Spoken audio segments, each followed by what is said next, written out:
You work to ensure that Rory looks acceptable. Oh yeah, getting ready for the fox hunt. But Rory keeps pacing around. Nearly time, Cotswold. Time to face the family and friends and so forth. Must be at my best, you know. Of course, if you would kindly... A man must look his best. Rory gnaws at a fingernail and begins to muss his hair. Just completely belying his statement. Okay. Uh-huh. For such an important occasion, where I would prefer to be is at home. I'm picturing a beverage with ice and some sort of action-adventure novel. Perhaps I'll do some jumping jacks to use up some excess nervous energy. Well, since Laura just joined, should we want to make this choice? I don't think I'm ready yet to do choices. Okay. Yeah, I'll watch Fair a little bit enough. longer and then But- I can jump. Yeah. Yeah. Feel free to weigh in, though. Yeah. Okay. Okay. Well, if it were up to me, I would say that the second one seems most Yeah. like us. I was gonna say second one too. Intermediate, then. Yes. Trying to keep him a little bit calmer without just totally damping him down. I wonder if you might make your movements somewhat less exuberant,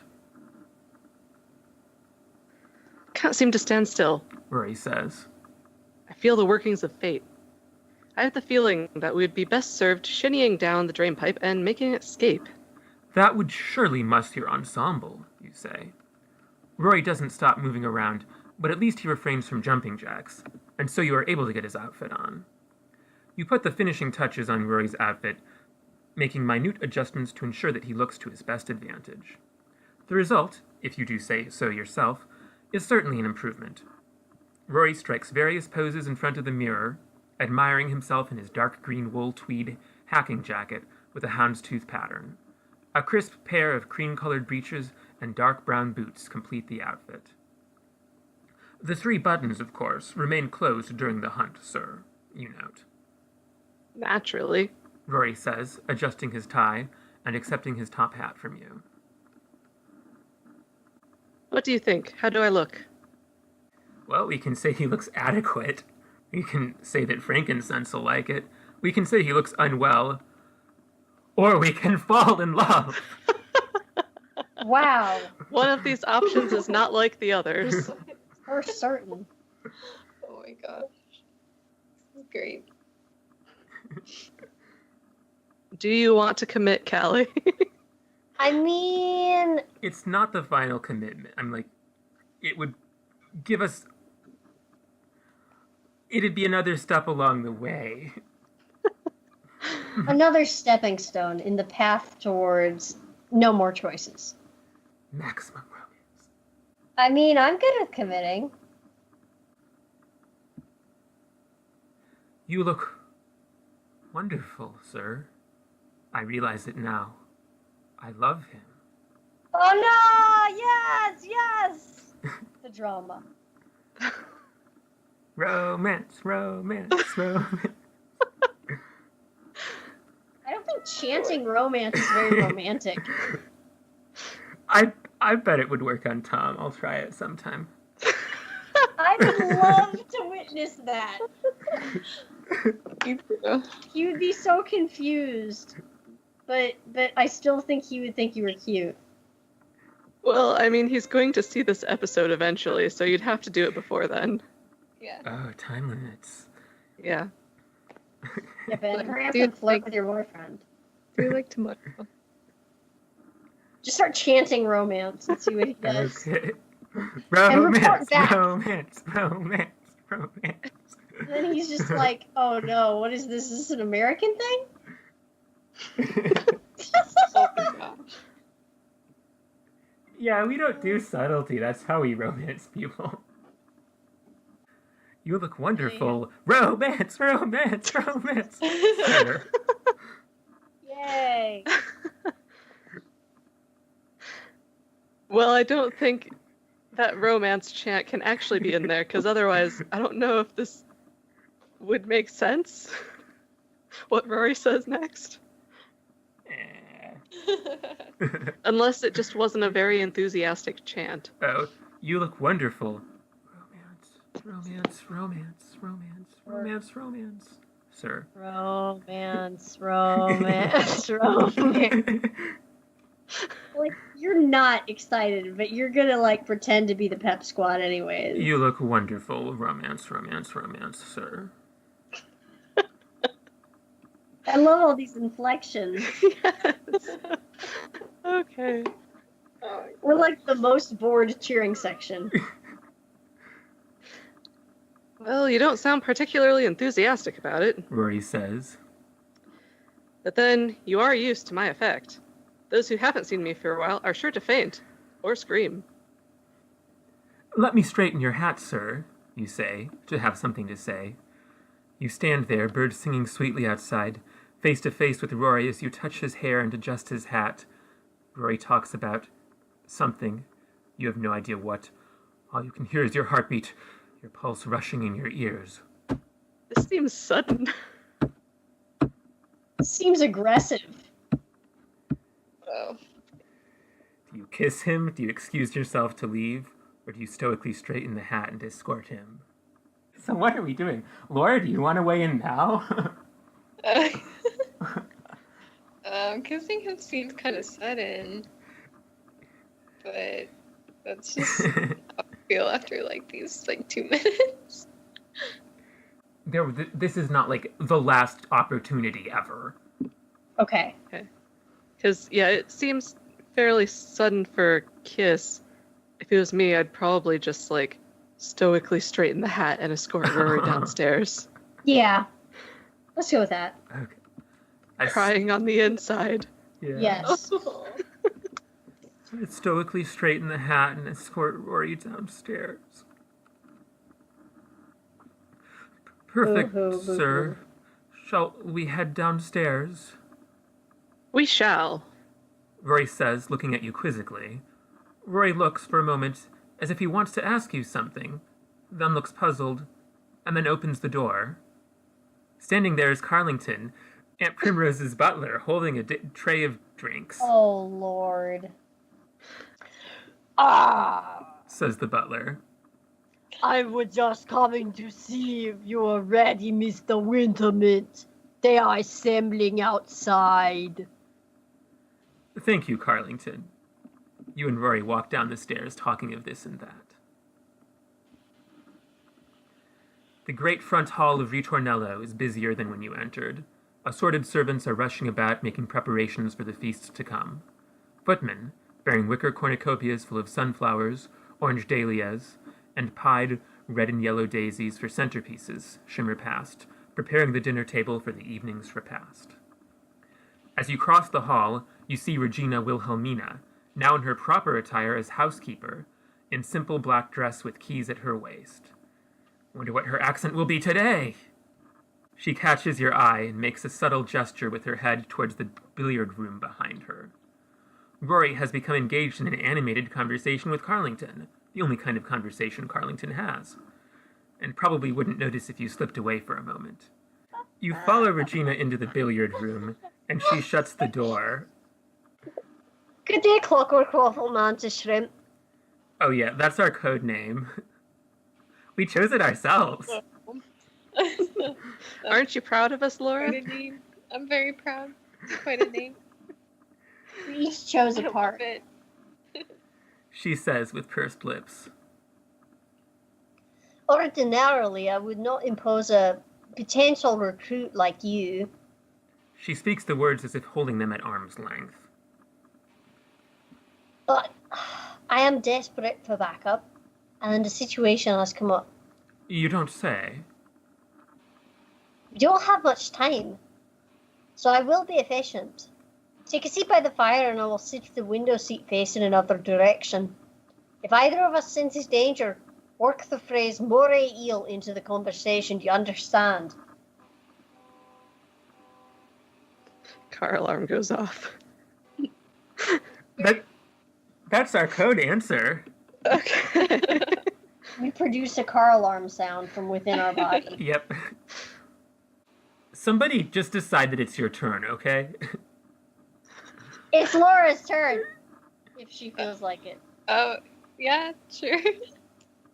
And I'm feeling either first one or the last one.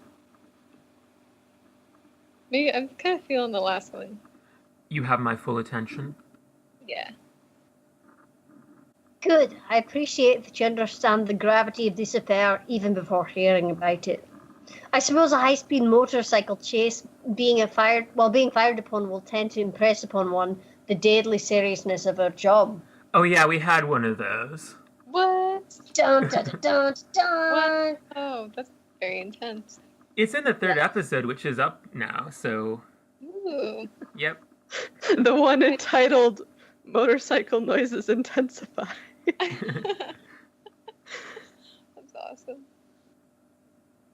It does that. Excellent. You hear the yowling of the hounds outside, and Aunt Primrose's booming voice crying out that all must assemble outside the front door at once on pain of her displeasure. Oh, did she find the painting? Our time is limited, Says Regina. but you should know that there is a serious problem brewing, and I will need your help. I have reason to believe that there is an evildoer here at Retronella who means to do Aunt Primrose some serious harm. It is not yet clear to me whether it is a foreign agent or some sort of saboteur. No! Is she referring to the painting? Shoot! Possibly. I'm afraid so, Clockwork Waffle Mantis Shrimp. I need you to join me on a subtle and time-sensitive mission. So Maybe time-sensitive that there will be no time to say your codename. Oh, dang. You may be able to assist me.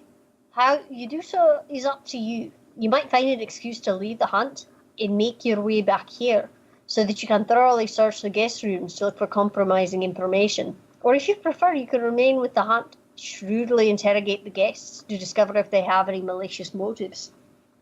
What do you say? I feel like interrogating people would just kind of be too upfront. But we're not good at the stealthy. That's Sorry. true. That's a good point. Shoot.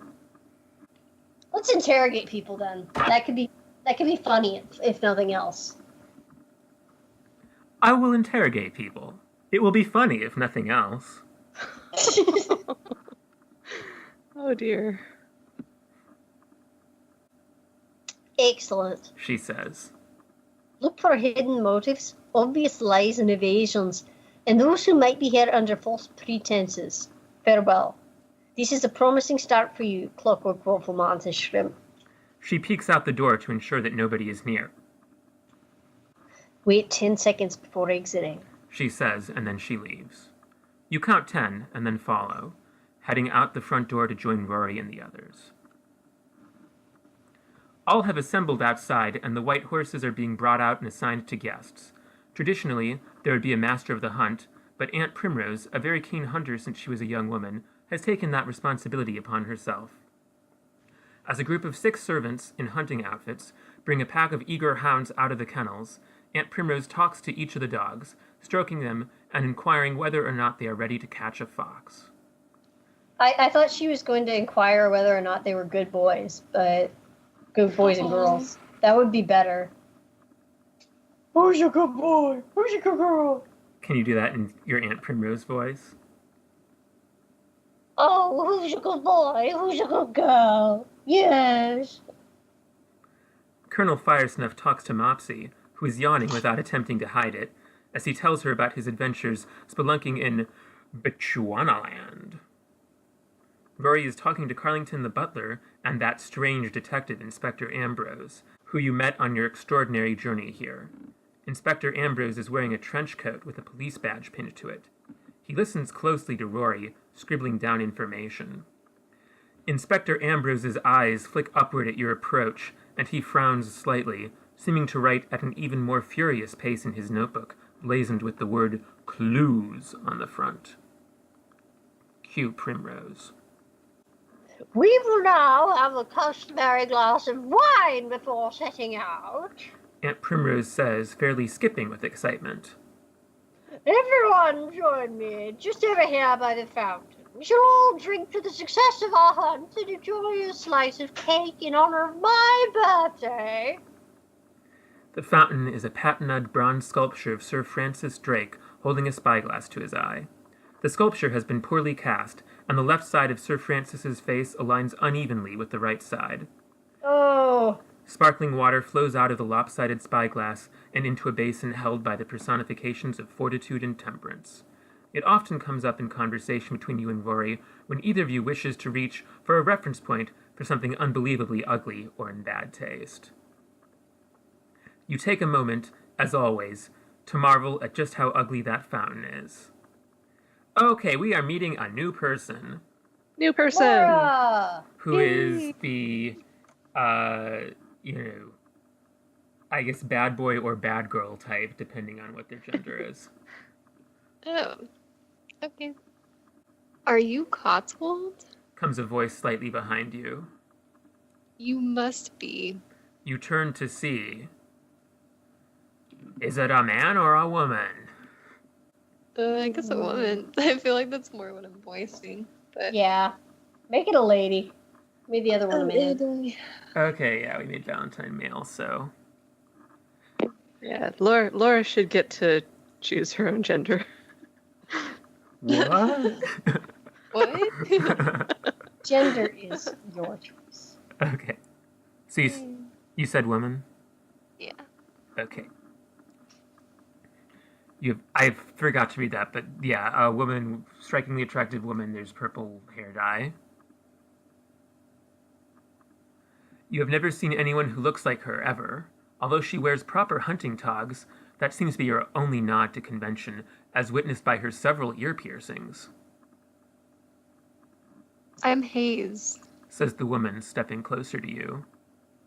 I was just chatting with Rory for a bit, and he mentioned he had a gentleman servant named Cotswold. And here you are. Yes, you say. Pleased to meet you, miss, Just Hayes is fine. she says. Do you like hunting? I'd probably just stick with not particularly. Okay. Not I particularly. like. What? I mean, I like your hair is kind of bold. It's. I Anyway. like your hair. I'm trying to initiate all 4 romance options in one game. Want to go along?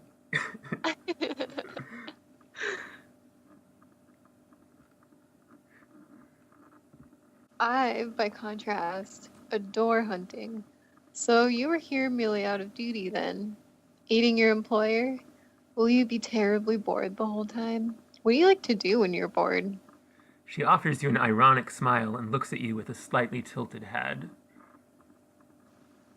We can tend to winter mint. We can flirt. Or we can just say we're not into hunting. The third one. Hunting's Okay. not my favorite. It's not a question of boredom. Hunting is merely not among my favorite activities. I prefer talking to an attractive woman like you. I am frequently bored. Hayes says. I acquire and spend money, and I make friends and lose friends. Those are my primary spare time activities. Oh. Unusual hobbies, you remark. They are. She says gravely. There's not much to do on my family's estate in Northumberland. One must occupy oneself to wear out the livelong day amidst the family's crumbling, ivy-covered manse. You should be a poet. Oh, heavens no. I would be a miserable poet. I find poetry rather boring, to tell you the truth. People are always telling you that Mr. Wordsworth is lovely and transporting, but he is neither lovely nor transporting. And Whoa. now I think quite confidentially that poetry is strictly for the birds. Oh yeah, that's great I guess we don't have whatever we need to be able to say that. Probably need to be more cultured or something. Or smarter. I do like the occasional limerick. I do like the occasional limerick. There you are, a person of the people with universal tastes. An elegant form, easily handled, perhaps a bit of saucy content, and you have won over Cotswold. Good to know. You smile a bit at Hayes's mirth, but freeze as she touches your arm lightly. She's like laying it on thick. Uh-huh. Yeah. Elegant form, easily handled, saucy content. Hayes says with a mischievous look. I understand perfectly. Thinking of and rejecting a dozen possible replies, you gawk at her. She grins and saunters off to sample the wine. Recovering your composure, you catch Mopsy's eye. She makes a retching expression at you to suggest that she does not like Hayes very much at all, and that she is bewildered by your willingness to talk to her. In fact, let's just take a peek at... Oh, yeah! What? Wow. Whoa. Wow, Mopsy just flip-flops, I guess. Uh-huh. So with her, you're either 100% or 0%? Uh-huh. I love that. Oh, and Rory did go up. Yeah, we're at 67 now. Everyone is assembled near the fountain, ringed with honeysuckle shrubs. Next to the fountain is a feature you have never seen here before. A great pen made of gold-colored wire mesh, standing about 10 feet high, holds 3 full-grown peafowl, which obviously I am assigning to Callie.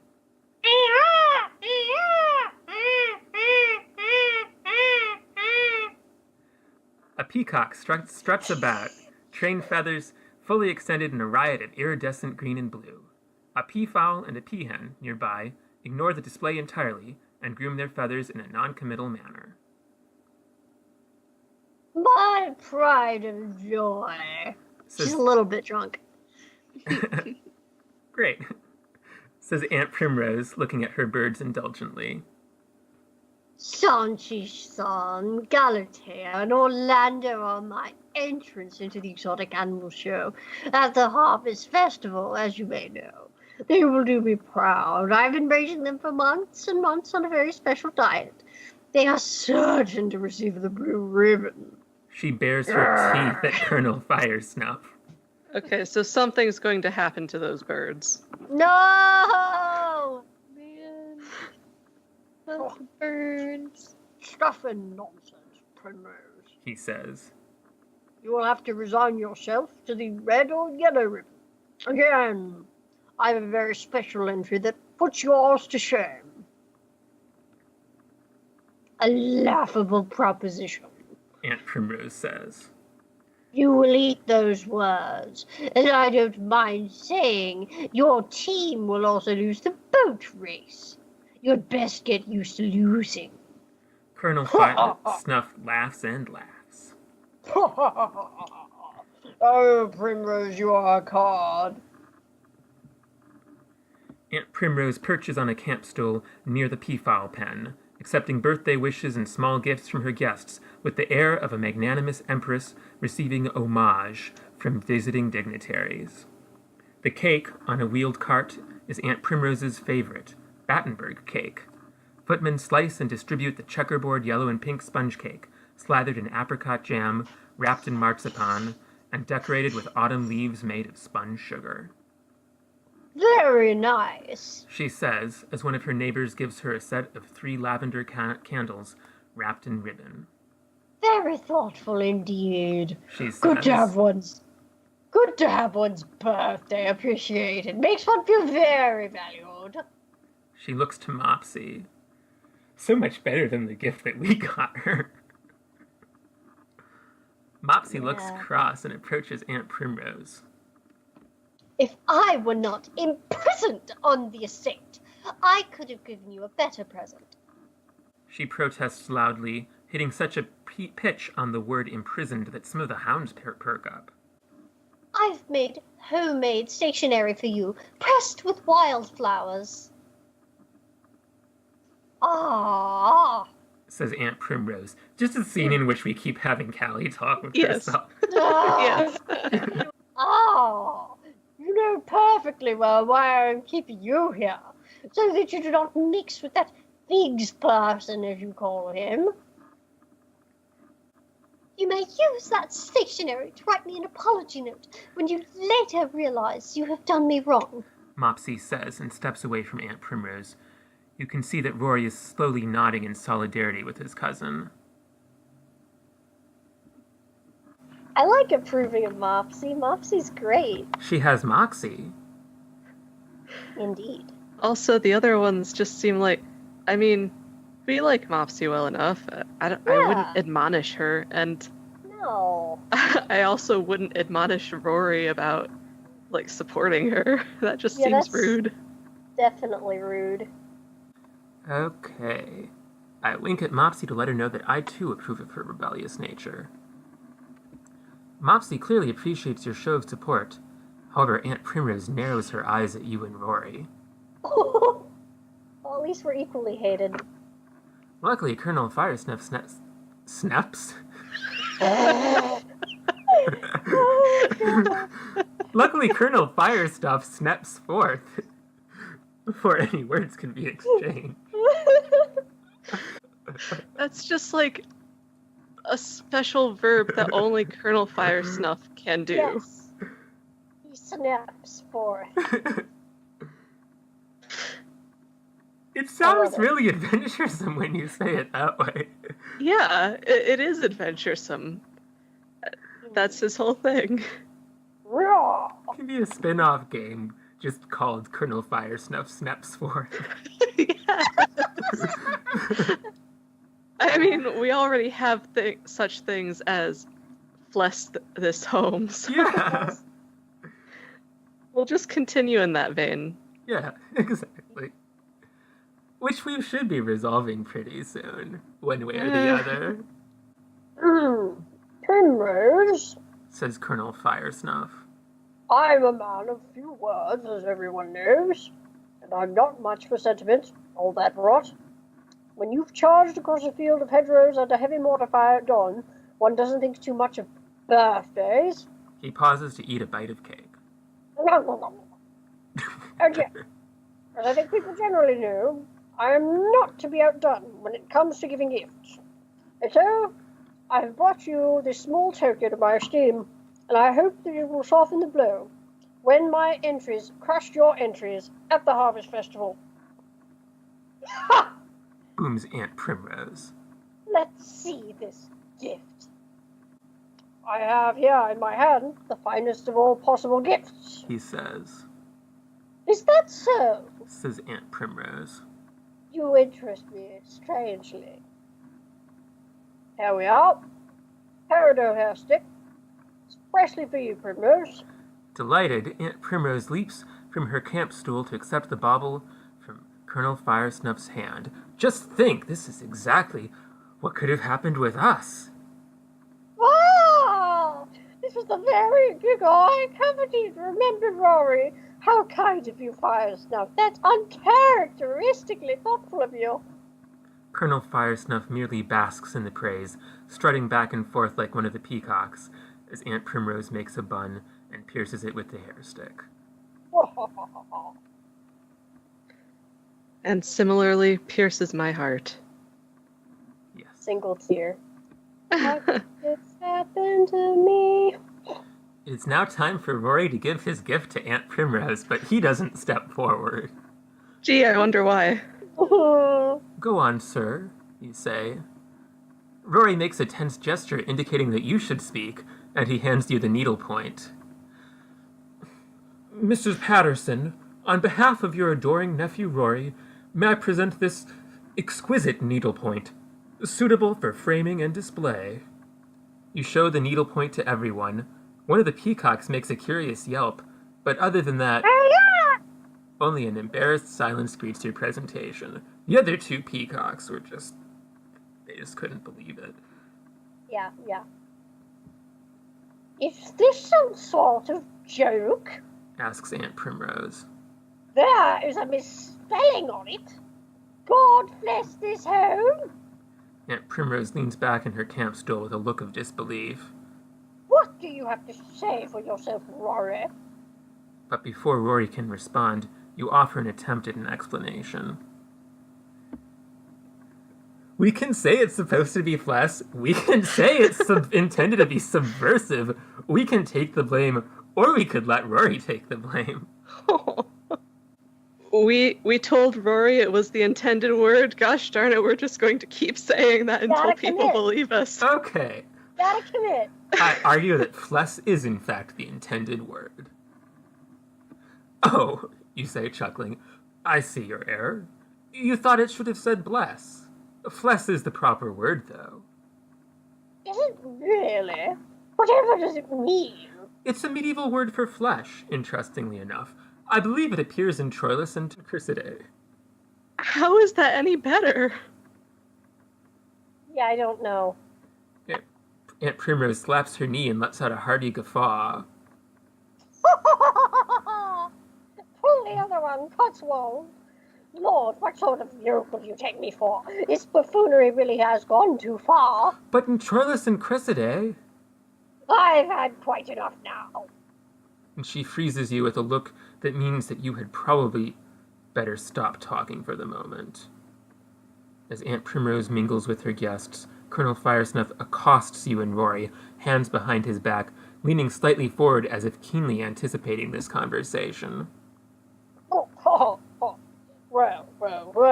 He says, sniffing. seems that I am the superior gift giver. I think that is beyond argument. I suppose so. Rory says, surprised. I was not aware that we were competing in that manner, but congratulations. You have to get up pretty early in the morning to gift of Firesnuff. That's my motto. He says, thumping his chest. That's a very specific motto. Rory says, And as for you, Cotswold, don't feel too bad. Firesnuff never loses. That's my other motto. I have two. Of course he does. he has more mottos than everybody else. That's his motto, to have more mottos than everyone. Yes. And with those parting words, Colonel Firesnuff snaps to attention and joins Aunt Primrose. Maybe he snaps to attention, who knows? Yes. Yes. They and the other guests mount their horses, and you aid Rory to mount his horse as well. The Master of Hounds is heading into the woods, and the hunters are just about to set off behind him. An air of excitement fills the hunting party, and Aunt Primrose shouts with glee, Yikes and tally-ho, let's go! She kicks her heels and leads the party off to the sound of horns and hounds. Woo, woo, woo, woo, woo, woo.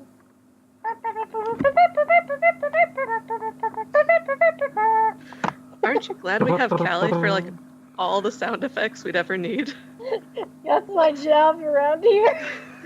I want to do a horn, too. You can.